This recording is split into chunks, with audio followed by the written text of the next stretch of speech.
Save me from this danger. Yeah. এই আয়নাঘরে একটি কক্ষে ছিল বন্দীদের নির্যাতনের জন্য বিদ্যুৎ চালিত ভয়াবহ স্পিনিং চেয়ার। বন্দীদের এই চেয়ারে বসিয়ে অত্যধিক দ্রুত গতিতে ঘোরানো হতো। কাউকে ঝুলিয়ে রাখা হতো সিলিং থেকে বা পরিয়ে রাখা হতো শেকল।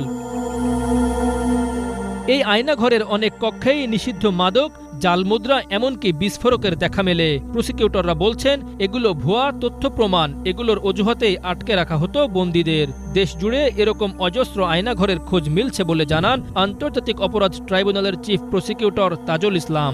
We have interviewed some of the এখন পর্যন্ত 700 থেকে 800 আয়নাঘর শনাক্ত করা হয়েছে। আমরা এসব ঘটনায় সংশ্লিষ্ট কিছু কমান্ডার ও কর্মকর্তাদের জবানবন্দি নিয়েছি। শেখ হাসিনার নির্দেশেই এসব কাজে অংশ নিয়েছেন বলে জানিয়েছেন তারা। হাসিনা যা করেছেন তা সুস্পষ্টভাবে মানবতা বিরোধী অপরাধ।